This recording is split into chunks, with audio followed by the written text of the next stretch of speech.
This is a special episode of CRM Audio, the Dynamics 365 podcast, recorded live at CRM UG Summit in Nashville, Tennessee.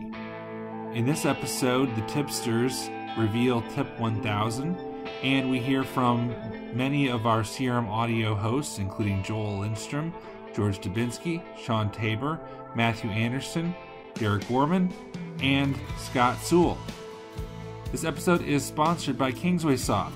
KingswaySoft is the leading integration solution provider offering software solutions that make data integration affordable and painlessly easy. Thousands of enterprise clients from over 70 countries and regions rely on KingswaySoft to integrate data with various business systems in order to drive their business efficiency and fully leverage their information assets. We thank KingswaySoft for sponsoring CRM Audio, the Dynamics 365 podcast. We're here to celebrate hitting our 1,000 tip, and during this session we will be revealing what is the 1,000 tip of the day. Everyone's excited about that. My mom even called me about it. Okay, so joining us today, George Doubinski from Alexa CRM, 10-time Dynamics MVP, creator of CRM Tip of the Day. George Dude on Twitter, and how do you say that word? Well, German speakers will excuse me. It's Speisroutenlaufen. Yeah. Which basically is the punishment you give to developers who don't follow best practices. I am Joel Lindstrom, 10-time MVP, creator of CRM Audio, frequent contributor to CRM Tip of the Day. I actually have more tips than George does, and my Twitter handle is Joel Lindstrom. Shawn Tabor, also known as the CRM Hobbit. It was CRM Hobbit on Twitter. He is not a developer. No. And if you listen, George, he's barely a tipster, too. Jerry Weinstock, I don't know if he's here or not, but he may join us. Jerry was one of the founding tipsters. He has, since his busyness running CRM Innovation, has kind of taken away from it. I thought that was skiing. And water skiing. But he's been instrumental. He wrote over 60 tips of the day, so we can't do this without thanking him. Then we have Derik Bormann. Derik is with Miriam's Technology Solutions.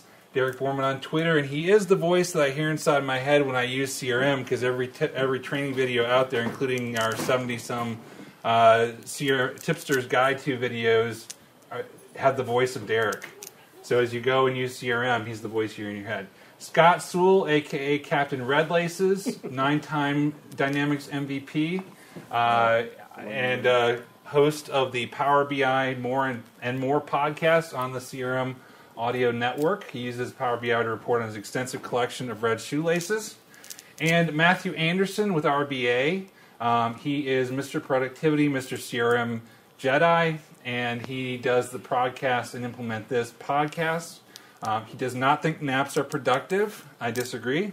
Not even at conferences. Although you can sleep during the boring ones. Okay.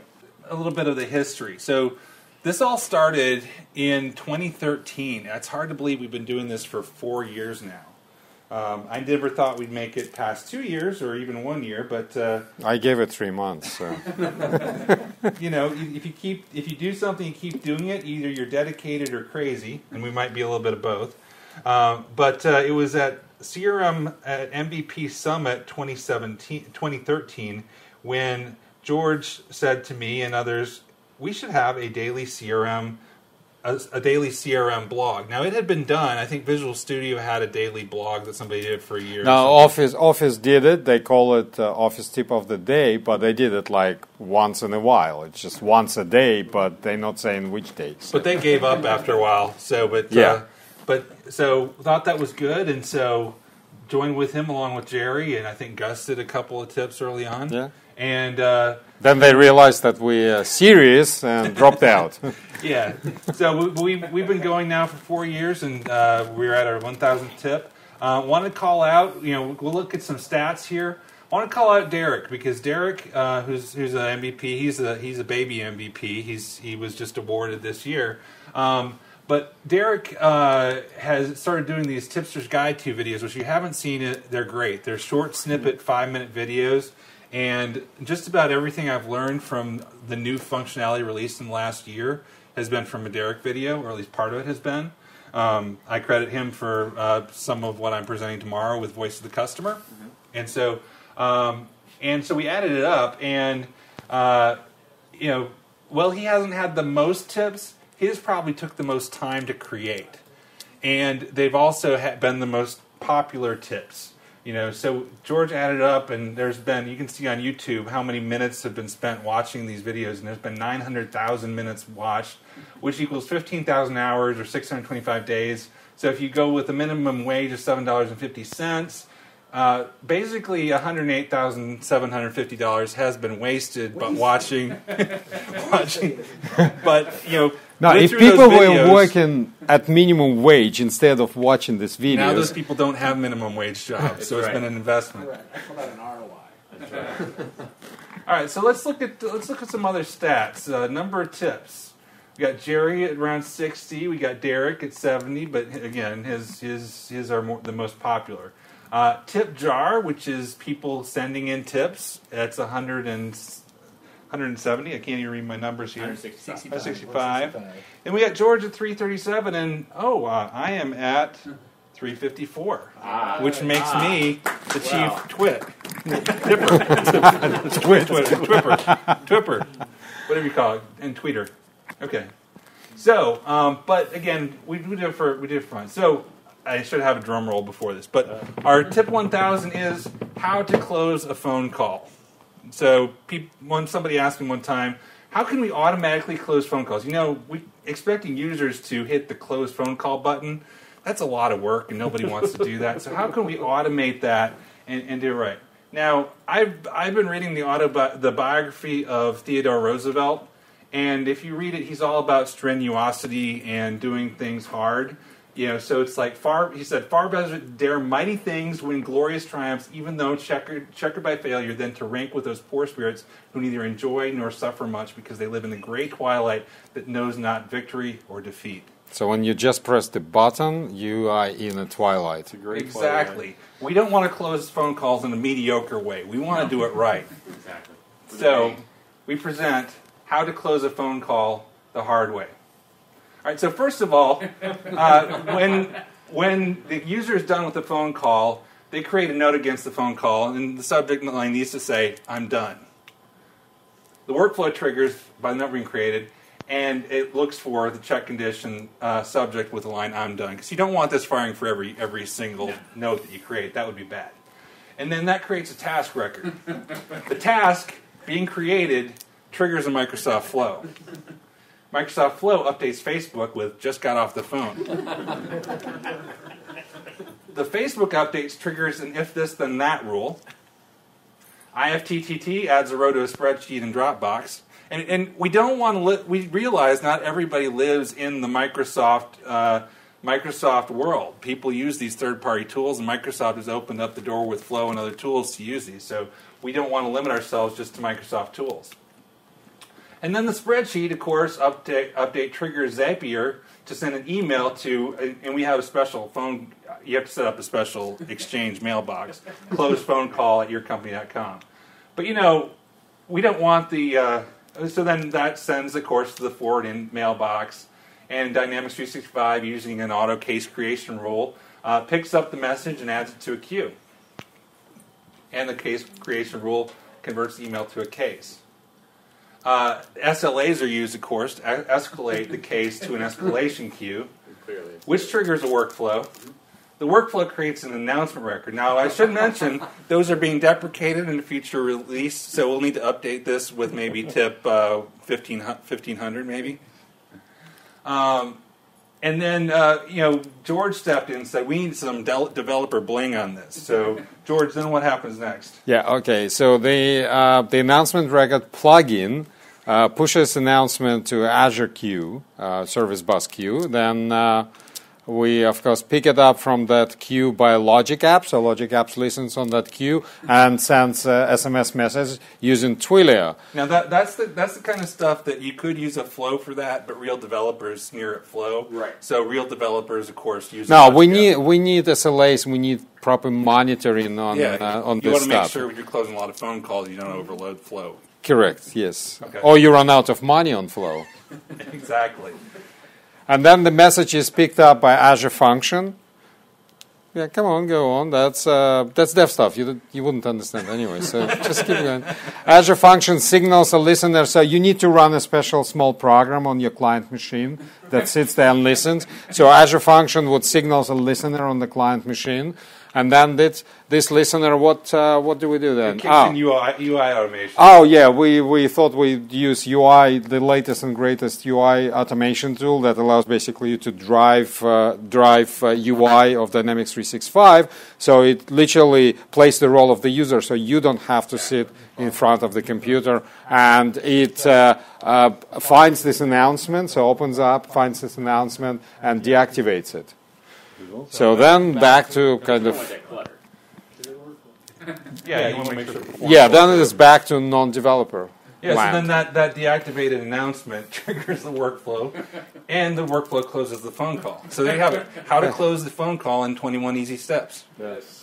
Brilliant. There's no Power BI in there, though. Okay, so if you go to CRM Tip of the Day, and after the session we're going to publish Tip 1000, so you'll be able to read. In case you weren't taking notes during the session, we know there were 21 steps, and if you only got 15 of them, we want to make sure that you can do it. I would love to see somebody actually try Tip 1000 and just see what happens. Can I before you Yeah. go? Can I declare my contest? Yeah, so George has a contest he'd like to announce. Yeah, basically, I give it. Let's say what's today? It's 10th or 11th. Today is the 11th. Yeah. 11th of October, right? So on the 11th of November, I will close the submissions. But the idea is that, in Flow, you can use connectors, right? So There's something like 180. 183 or 185 connectors.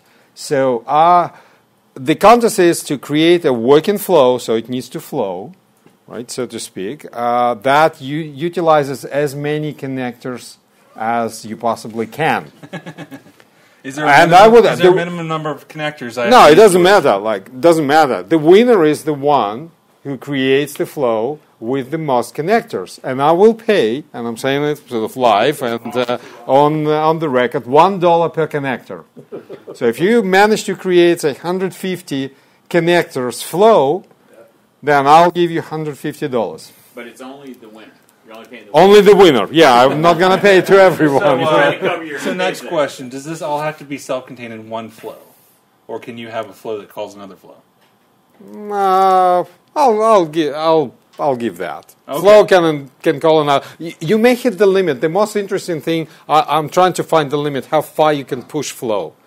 So then I can say, "Aha, Joel, didn't I tell you flow doesn't hold a candle to logic apps because you can only use, say, 97 connectors." So anyway. Yeah, we're fine. So we... Yeah. No, you don't want to sit there. Yes, you want to sit there. Okay, No, so you- one of the things we've added recently is the random tip button. And the random tip button is great because you can spend hours on here now that we have 1,000 tips. You hit random tip and it will randomly give you a tip of the day from the past or whatever. So, for example, this one is increasing the limits on CRM for tablets and other mobile. Stop here. I'm busy. Tell it. This is what happened in the last two hours. On your... No, on your face, on the check mark. Click on the check mark. No, not here. Not there. 1001. What? The circle. There. Left, yes. On the green, yes. There we go. Okay. All right. So Now I trust him when he says I don't present often. this is tip 231 from years ago, but it still applies if you're on CRM version 8.2 or earlier. If you have CRM for tablets or the phone client, it limits it to 75 fields or five tabs, but you can increase that through the organization. What do you call it? Organization database org tool. Yeah. ORG-DB settings. Org-DeBorg. ORG-DeBorg. So random tip. This is Russian roulette for tips. Nobody cares about social engagement. I didn't say that. So you have some that are outdated, but this is still very relevant. Meeting invitations automatically get sent out when you use server-side sync. And so we have actually several tips about ways to work around that. Everything from doing a exchange transport rule to stop those from going out, to the way that you set up the appointments. There's a number of tips there. How many times do you have to hit the random tip to get a developer tip here, George? Using They're all stored clustered. procedures. Use Power BI. That's my advice now. Metadata sometimes will not tell you the truth. This came from Dan Kai. The truck stop one is interesting because this is where, for several of our tips, we have it where it was a question was asked, and we get a variety of experts to give their opinion, MVPs or other people in the community. You didn't do this around experts. Experts, yeah, yeah. So that's the tip of the day, roulette. Again, go there and just hit the random tip button, and you don't know what's going to come up with 1,000 tips there. And if you're a developer, you will hit development tips. It's a more constructive rabbit hole than YouTube. All right, so about 2 years ago, which I guess is 2 years after we started Tip of the Day, we decided, why don't we do podcasts? Shawn had done podcasts. I had done other podcasts as well. And we looked, and there were really no CRM podcasts. There were one or two, but they weren't very frequent, and they weren't exactly the kind of podcast that I envisioned. So that's when we started CRM Audio. And from there, we've grown over the past year or so. We've branched out and kind of become more of a podcast network. First one was Scott coming on with the Power BI and More podcast, because we realized that there's a lot of synergy between analytics and CRM, and so it was a logical fit. And then Matthew with the productivity and the Implement This podcast. Shawn has started the field service at your service podcast, and then the latest one we've added, Mark Smith, MVP from New Zealand. He has started one where he talks more about the business side of Dynamics, running a practice, how to be successful, how to work with Microsoft, how to partner with Microsoft. So we now pretty much cover all the bases. What about Business Edition? Are we going to have a podcast? We might. People have asked, actually. Shows on hiatus. Yeah. All right, so the way we start every episode, almost every episode of the CRM Audio podcast, is with CRM news, and Shawn is our news hobbit. So, Shawn, do you have a news update for us? I do, as a matter of fact. I guess the top story would be, of course, I think everybody now understands this, given that we've saw Brahm today, is the general availability of V9. Big news. With all its features, the new unified interface, lots of nice little configuration gadgets for you guys to enjoy. How many of you have signed up for trial or have experienced the V9 environment? Great. How many of you actually have someone live production instance on V9. I've got one. Did you implement that yesterday? I did. We did go live with them. So that's why you were like, before go away. Go away from me. Yeah, Yeah. pretty much. Yeah, Okay. that was it. I remember that. Yes. Yeah. That was it. How about you, Matthew? Have you tried V9 yet? I've played with V9, but no customers live yet. You got to get working on that. I've been here. So does anybody here in the studio audience for the first time, you have a favorite feature of V9? Anybody? The expanding text fields when you type. Yeah, that's There you nice. go. That's very nice. I like the wrap on the labels. Thank God. Can I So- participate? Yeah. Yeah. Not in That's for the advanced outstanding. files. Oh, wait a minute. Let Joel speak. He's still not It's happy. pseudo not in. He's Okay. still not happy. The not in is they added some new operators. So then this was actually added in like 2015, I think. To Yeah, but fetch. it wasn't in the UI. Okay, but it's basically you can say does not. Okay, so you got a relationship and you say contacts does not include data when you're on an account. So you can get the accounts that don't have contacts. That's a good start. To call it not in, I think you need a subquery because you need to be able to say, show me all the people who haven't bought product B. You can't do that yet because if you say, give me all the customers that have a related product that is not B, you'll get people that have A that have also bought B. Yeah, but that's because you doing it the wrong way. You start with the customers, whilst you should start with orders. Then you're good. Yeah. Okay. Do you guys see why I try to be as jovial as possible? I'm the happy one of the trio. And what was there were several other features that people are discovering that weren't really front page news. One of the things is the roll up views. Mm-hmm. You see that one? Where on accounts you can have show me in the related cases, opportunities, activities, a roll up of not just the records that are related to that account, but you can do it of the records that are related to the children. People have always wanted to be able to do that with custom entities and say, I have a widget and I want to see widgets that are related to the child of the sub account of this account. But we did have that on custom activities. We did have. Yeah, you had on custom activities since previous. Now you can when you define something, you can say include a roll up view that includes a roll up of the custom entities along, just like the system entities. Yeah. It's really cool. Anybody played with the multi-select option sets? Yeah. Anybody love them? Because Joel's ready to wreck it for you. I declared yesterday. I'm not taking Christmas away this year, Shawn. Look, yesterday I declared that multi-select lists are pretty much like sausage. You really don't want to know what's inside.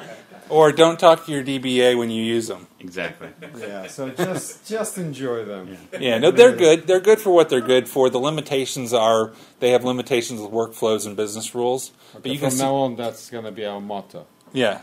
It's good what it's good for. That's right. All right. So what other news we have that I can? The next one is Business Edition is officially no more. Moment of silence. Yeah. Okay. Next story. The question out there still is, what does it mean for the small The brand small and medium business edition is dead. Right. But the idea of having a cheaper price point for small businesses that has limited functionality is not. Right. Correct. And But in the other news, Go that's ahead. for enterprise, is that Dynamics 365 for marketing, which was earmarked for Business Edition only, is going to be available for enterprise. That means the marketing and the event stuff that they were talking was going to be small business only is going to be available as a solution to be added to your enterprise environment. That is pretty huge. It's fantastic, and hopefully that also brings along with it the event management functionality they were talking about as well. Let me ask you a that'd be question. big. I've been curious. How many people want to use something related to marketing with mobile? Something like view campaign We got one in the responses. corner. Here we go again. Gus Gonzalez has been proven wrong. Okay.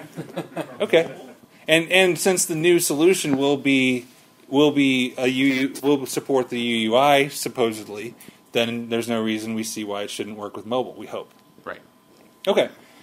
The last one we had was the version 2 of the Flow connector was released.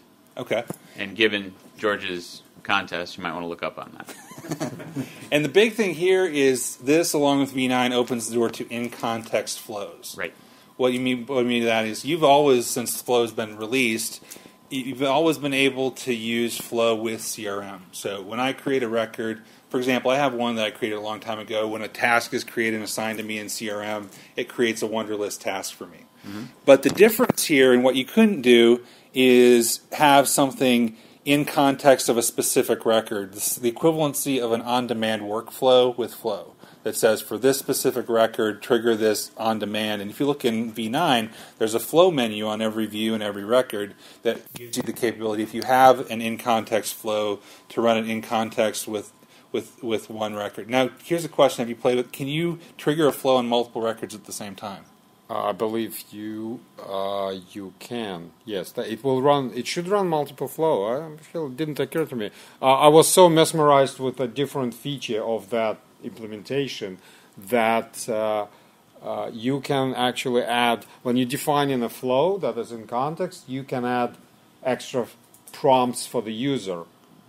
They restrict it at the moment to text and attachment. So you can upload file or you can type text, and you can have multiple of those. So what happens when you run the flow, it prompts you. So you enter something, submit, and then the flow itself can use these can use this, whatever you typed or whatever attachment you uploaded. So you extra input. And someone actually pointed out, one of the students yesterday pointed out quite rightly, that looks like a start of a reasonable replacement for dialogues. Great. So that feels I like was it. always a big fan of dialogues, and every time I tried to get them into a project, they're like, yeah, no. That's because they're ugly, Yeah. but they're functional, like Yes, pugs, they are. right? They are. Yeah, so one of my clients said that dialects as pugs, they ugly, but some people love them to death. That's right. All right, so Matthew, being the productivity guru of the group, I can imagine you've got so many flows. Like your day is probably so automated that you don't even go to work because it's like it runs itself, right? How many flows do you have? So you might be surprised, Joel. I have both a personal flow account and a business through my organization flow account. The one through my company, I have about half a dozen. Most of those are helping out with various marketing automation types of activities. I actually have a blog post about some of that.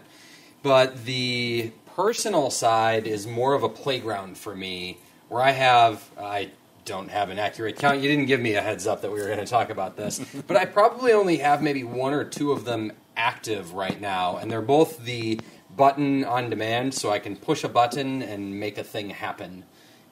Just to show people how flow works. Yeah. Yeah. What button do you use? The flow, start a flow button, like in the flow app. Button on computer. I thought you used someone that... the guy who was demoing Logic Apps at Ignite. He used... there is a button you can buy. It's like Bluetooth. So, and you push it and it makes things happen. It has a webhook. It has a webhook, so you can program it, and it's a nice thing to demo like things like IoT devices. You push it and it kicks off like a It's webhook. like your own Amazon Dash button. When you're physically in front of people giving that presentation, it's really impressive to push a button. But when you're over the phone or on a webinar, and now I'm pushing a button in the room with me here. Yeah. Just trust me. Matthew really tries to find something to get under someone's skin and just pushes that button, and then it doesn't really matter. Of course, we're in the Still South works. right now, so it's mash the button. That's right. It's a mash the button. Yeah. All right. You mash the button. All right, so thank you for the news. Was there any other stories? That's it. That's all from the news Hold on, desk. what about non-CRM related? I love this Times story. Who pushed... Oh, there was a story. It's a lesson in there, right? Yeah, there was a story. Dow Jones News Service. Oh, right. I'm They, sorry, I forgot about that. They That's right. published in the last couple of days something like 2,000 junk headlines. Yeah. And things like Apple or Google buys Apple for $9 billion. And turned out to be data in a test in the training system. So the data that they were creating during training actually went out live. And Worst demo ever. I have had, not that scale, but I've had CRM equivalents of that where things start happening, customers start getting emailed, and they didn't want to get emailed, and it was because the workflow was published or something like that. And so let that be let that be a lesson to you when you let your users go wild in the test system during training. Just be careful that server-side sync is turned off, workflows that send emails are disabled. Or Anything if you're going to have it live, double check that email address. Make sure that domain really doesn't exist. Or either that or buy it ahead of time. Right. We haven't seen this recently. It also reminded me of the days when, like CRM 3, CRM 4, when everybody was on premises, and people would try and shortcut the process to move an organization to a different server or to refresh a training environment, and they would copy over the config DB database along with the other database and think they were working in test, and they were really changing things in production because it was pointing back to the production database. Yeah. Those were fun times. Yeah, good times.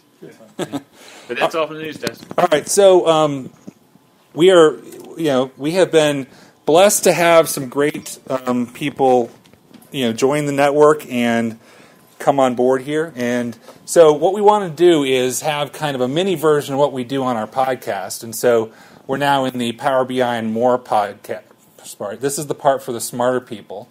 And so Scott is going to tell us a tip about Power BI. So what was that tip of the day? So 582? yeah, 782? something like that. Something with the two. Yeah.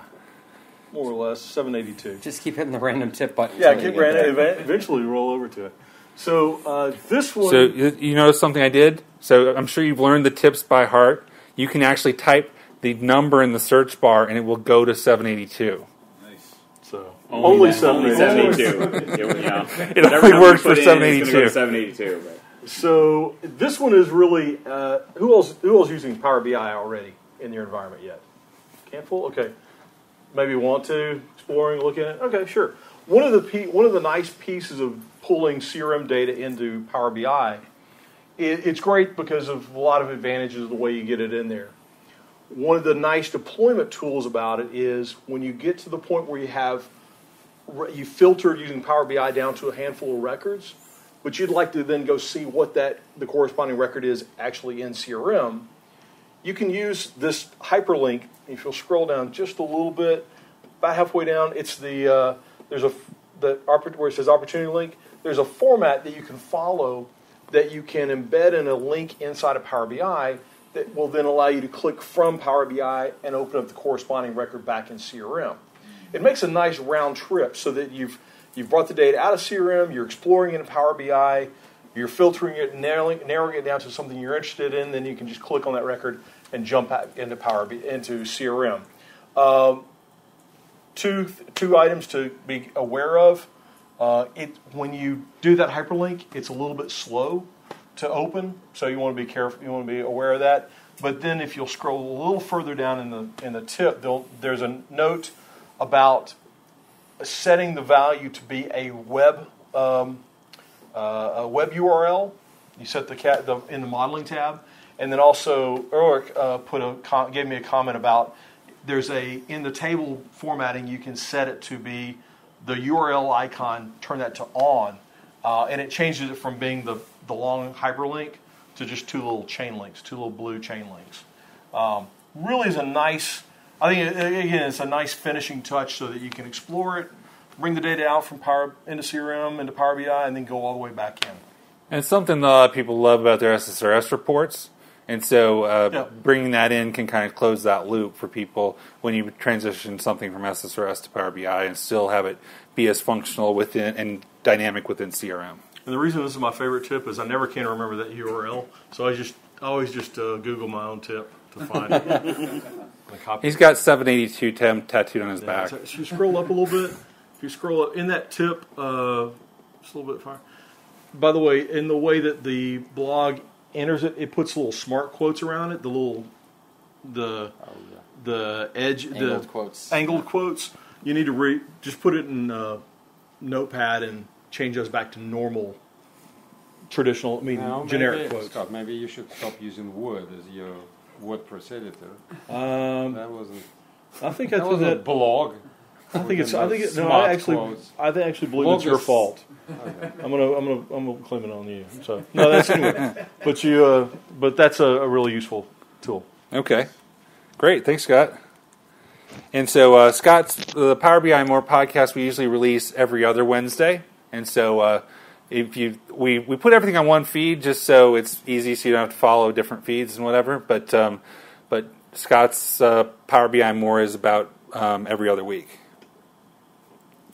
So next, Matthew Anderson. Matthew does the podcast focus on productivity, and the reason we started the productivity one was it's just a logical fit with CRM because CRM is, if done right, a productivity tool. Now, many people say it might detract from their productivity, but those are for reasons of implementation choices. So I think these go together nicely, the implementation and the productivity, because the productivity is more general productivity, both personal and at work, where we tackle hard-hitting topics like should you take naps. And then the other one is specific to CRM, and this is one that we've gotten some good feedback on because, sometimes we get a little bit more technical and a little bit more for developers and administrators with CRM audio. This is for people who aren't administrators or people who are new administrators doing implementations. And so we acknowledge that not everybody is an MVP and not everybody is a developer. and I'm not a developer, so that's why we want to.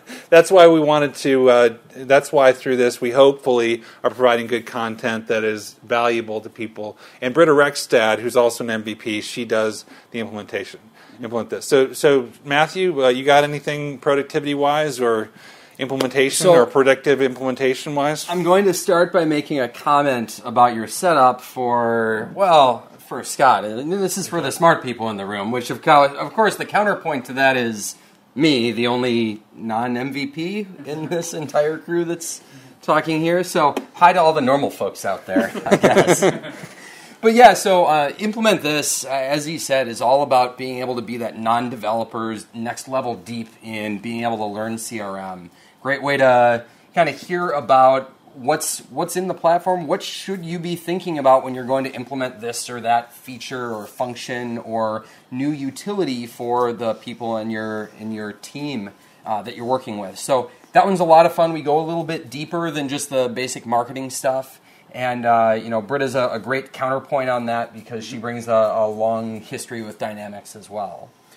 Moving over to the podcast side of things, there is a recent episode that Joel and I did where we were talking about OneNote versus Evernote and which is the right tool to use and when. So, of course, for this, I need to pull out my physical piece of paper where I have my notes about the productivity topic. So don't use either. Use a piece of paper is what he's saying. Tried and true.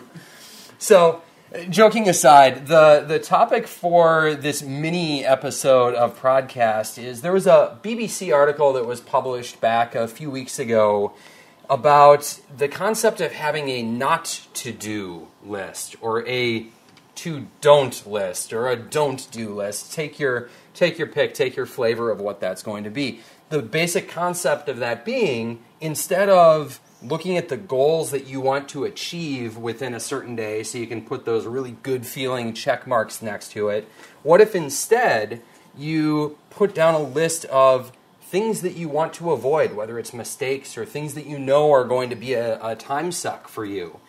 And the genesis of this, at least in the article, was credited to Tim Ferriss, who did the 4-Hour Workweek book, also the 4-Hour Body, Yeah, he has a bunch of Tools of Titans. I don't know. Yeah, I mean all sorts of things like that. And as I read through this, all I could think is I really like the concept of a don't do list, but maybe not for the reasons you think. So the first reason I like that is it gives you an awareness of what are those things where you know you're going to spend a bunch of time doing stuff. I know that if I flip on and start watching a movie, even if it's a terrible movie, I will continue watching it through to the end because I just want to finish it. So better off not doing that if I know I have other stuff to do. And the second thing is it reinforces this concept of saying no to things. So much of productivity, whether it's personal productivity amongst a work group, or even looking at how you implement Dynamics CRM, sometimes no is the right answer to some new feature, or some new tool, or some new flow that's going to make everything better. It can just create that noise. So sometimes no is the right answer. And then the third thing is there's this concept I often go back to of there are only 168 hours in a week. And that's true for everybody in the world. The last week they've had 168 hours. So what that means is you need to be kind of strict with how that time is going to be spent. And if you don't have top of mind a few things up there saying, you know what, this is not a good way for me to spend my time, or this is not how I want to be productive. I want to make sure that I make time for the important things, whether that's in work, whether that's at home. Those are the kind of things that you can keep top of mind by just flushing out the stuff that you know that you don't want to do. And then the last thing is, I just don't know if I don't do it, do I check it off? Or if I do it, there's no good answer there. So at least cross it out. Yeah. Yeah, you crossed the whole line. The whole line. Maybe you cross those things out if you do them. Sounds good. Sounds like a great tip to me. So that's what I've got. Yeah, Joel. thanks. So what we're doing, and really what this has become, the feedback we get from people is across the board. We hear, I work in a company where I'm the only CRM person, or I have a small team. When you work for a partner or when you're in the MVP group, you kind of have your reality is kind of skewed a little bit, and you have a lot of people to talk things over with. Whereas if you're like the main CRM administrator that lives in a place that doesn't have a CRM UG right by you, you don't always have people to bounce that off. So people reach out to us and say, you're that water cooler that we have, to not only keep up with what's coming, but feel like we have conversations with it. So it's really kind of become like a CRM UG summit every week, almost, where you can, some things might be more interesting to you than others, and we love to get feedback. A good 15% of our tips or so have come from other people than us. Mm-hmm. And so that's where we love the participation, any feedback we get as far as guests go. And we recently did a survey, and just to put in a plug for another session, tomorrow at the Voice of the Customer session, I'm going to be using the data that we got from our CRM audio session to show some tips and tricks about Voice of the Customer. So that's kind of why we do this. We have a lot of fun doing this. I like it because it just I have a scheduled time at least once every 2 weeks to talk to these crazy people, and we can insult each other, but we have a good time. All right, so we wanted to save a little bit of time here, and we got 10 minutes here, or whatever, for any questions you might have. Anybody have any questions? Yes, sir? Which outlet Repeat the question. Yeah, I'm thinking. Say again. Which Outlook client is your V9 client using? The one that is possible to use. So the 8.2 client. Sorry, The Outlook I just client, Outlook client 8.2. Not the app, the client? No, but most of the time they actually don't use Outlook. They go straight from. They use it for support, so they only care about support at theircompany.com. So.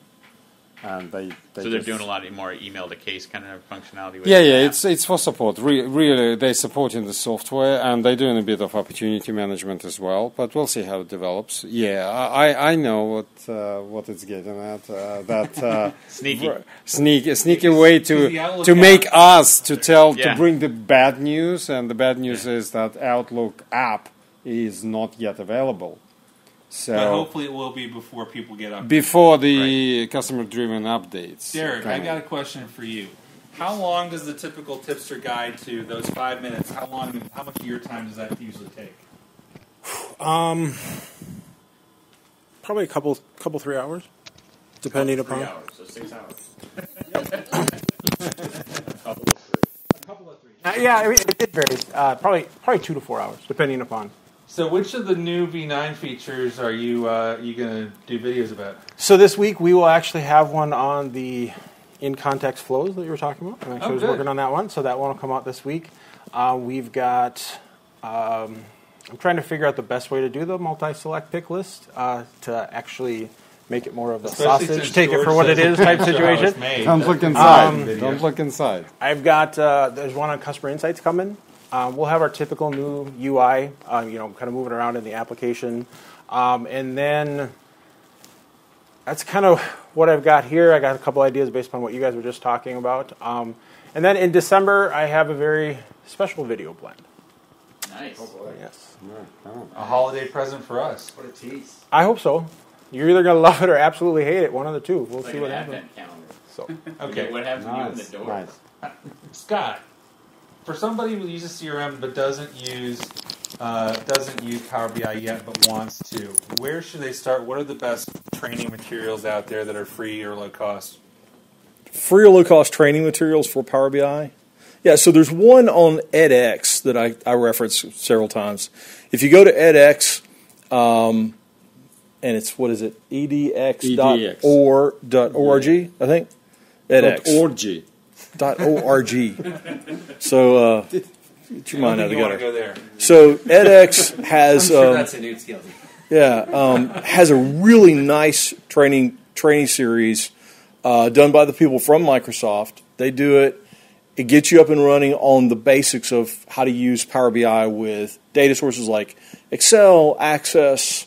I think they may point a SQL one at that at some point, but it's very generic. It's not CRM specific.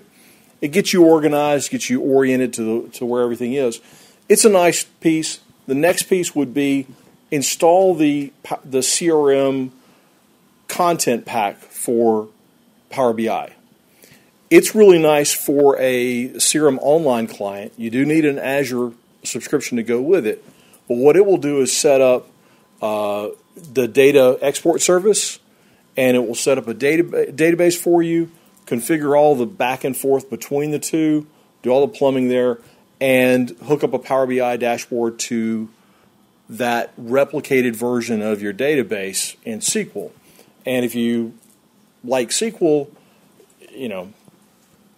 it's a hoot from there. It's a lot of fun, but it's a really nice way of doing it. So those would be two ways I would approach it. Great. Anybody have any questions? I can ask more questions. What's your favorite XRM toolbox tool? Oh, we ask that every week. Let's see. The one that I used most recently was the ERD generator. I think the ERD generator is amazing. And I've used the other tools. The one that comes with the SDK is okay, but it takes a lot of work to do. I love the ERD generator because, and it's not one of the standard tools you got to go in the store to get it. It's a third party, but it's really good because you can move the things around. You can delete out the excess stuff that you don't want. You can reposition them to get it clean because too often you get things that are not laid out or the lines crisscross. You can't tell which line goes to what. But cut it down. It's very easy to cut it down. Take a snapshot, which gets the entire thing in it, even if there's 50 entities in it. That is, that has, somebody asked me for documentation for a configuration on Friday, and within 10 minutes I had it. That's nice. Soon it's going to be a different favorite tool. Yeah, I use the fetch auto number. Yeah, that's a nice one. Yeah, that's a good one too. That's new for using the new auto number. I use the Fetch XML editor every day. Yes, every day. I will be a little bit evasive on this and say, if you want the answer to that question, go check out episode 1 of Implement This. We happen to talk about a very impressive tool in the XRM toolbox. You can find that on iTunes or at implementthis.org. So, Shawn. Yes, sir. Before you were a superstar MVP hobbit and you were a CRM administrator, CRM user, yes. What was your biggest CRM mistake you ever made? Deploying update rollup 7 for CRM 4. What happened? My entire system went down for 3 days. Nice. Even after testing. So since then, Shawn is no longer administrator. No, I am not. I am now change of career. I'm now a partner who went and tells you. And you've been known under a different name back then. Exactly, George Doubinski. Nice try. All right, any other questions? Yeah, I have a question. Yeah. As you guys know, I have a tool that I was setting up a demo environment, and I spun up a V9 trial, and I've had some inconsistencies in connectivity and being able to retrieve certain data. Have you guys noticed any? I don't want to use the word bugs, but yeah, there's glitches in V9. There are. We noticed like the same people try to do during the training. People try to do this absolutely the same stuff, and two computers side by side, one works, one doesn't. Yeah. I suspect there are some minor differences in the environments you end up on, like on the scaling group your server is on. And depending on which one you end up, there's some strange differences. Like literally, one on small stuff, here it works, here it doesn't. So, what I would recommend, first of all, spin another trial on the same tenant. Okay. You might end up, good chances you might end up on a different scaling group. I've seen that, like different behavior. Yeah. You can also delete. You go into admin tool and you delete your org. Mm-hmm. Now, immediate message you receive afterwards is scary. It says there are no orgs for this tenant, right? Just wait like 3 minutes. It will come back and you will be able to reprovision. That is scary. Reprovision your org. But what I did manage is, whilst I was scared, I started another trial for the same email address, and somehow I ended up with production org. within the Yeah, trial. so That's bizarre. It's like, but anyway, you can do it. You can provision multiple trials. Possible that they will end up on different scaling groups. Try against them. Yeah, I was up till 1 a.m. debugging this thing. I woke up at 6, tried the same exact command that didn't work at 1 a.m. and it worked at 6 a.m. Yeah, so here's Time the thing: is dependent. if you go back to we forget these things, but the very first week or two of 2016 and version 2015 and 2013, performance was a little shaky in all of them, and it's part of it is they're scaling up at the data center, and so don't base your first week trial experience of what your production environment's going to look like. I spoke to somebody in the product team yesterday, and there is a patch on its way for a roll-up of a bunch of bug fixes. Don't know the timing of it. Oh, and my name is Steve Mordew.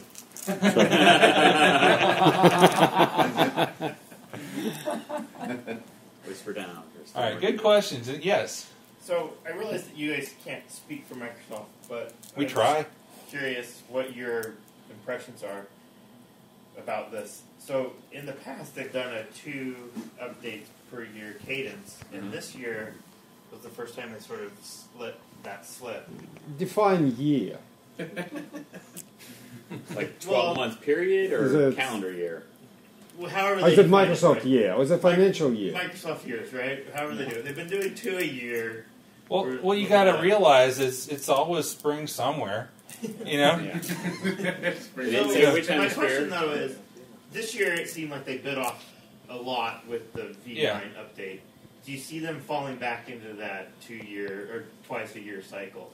I actually think you might see more releases than 2, given the restructure of the solution and how they can deliver functionality. You may start seeing releases for sales, releases for service, releases for field service, releases for marketing separately and throughout the year on staggered times. There will be, though, the notion of the major release still, perhaps not for apps, but for the platform. Because there are some changes coming up in the platform. For example, deprecation of SOAP endpoint. You do need the line to draw the line somewhere, and that would be like version 10 will stop taking SOAP calls, so to speak. This is a platform feature which goes underneath of all the apps. So there will be some like major platform release. But as far as individual apps are concerned, yeah, you will see, for example, marketing is scheduled for release spring 2018. It's in preview now. Just started rolling out in preview, but it's scheduled to go live in line with Tenerife, so around spring 2018. Define spring again. So I don't know, but there will be some hard release, like version 10 release of the platform in particular. Yeah, I think we'll see probably the 2 releases. The question is, when does the on-premises catch up now? Is that going to be in the spring or is that going to be in the fall? And that's what we don't know. And is it going to apply to all the apps or not? Yeah. Yeah, so there's a lot that we don't know, and I'm sure that we'll know more early next year what's happening. We're busy enough focusing on it. For my personal opinion, it was nice to have a little bit more time to have 1 release rather than 2, because for several years we've been in scramble mode all the time about new stuff coming out all the time. And I'm of the opinion that, especially when you make a big change like the UUI, and the UUI is a big change, you want to make sure that it's solid before you release it. If you're releasing a new feature or something, it's okay to release something a little bit half-baked. But if you're changing everybody's UI, I think you need to make sure that that's as solid as possible. Yeah. It's okay to delay a release. It's not okay to delay the testing of a release. Right. Yeah. Yeah, I have a 2-part question. By the way, I'm Aaron, and I'm proudly a tipster. I have Tip 796 tattooed on my back. Awesome. The whole thing or the number? The whole thing. Okay. Whole text. That's commitment. 2 questions. One, with this amount of brain power, do we know what the official name of the product is now? Which part?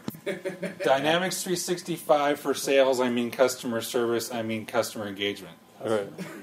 Okay. Enterprise. Yeah. Oh, enterprise gone. What's the story? SCEE E? Yeah. C. The current is E.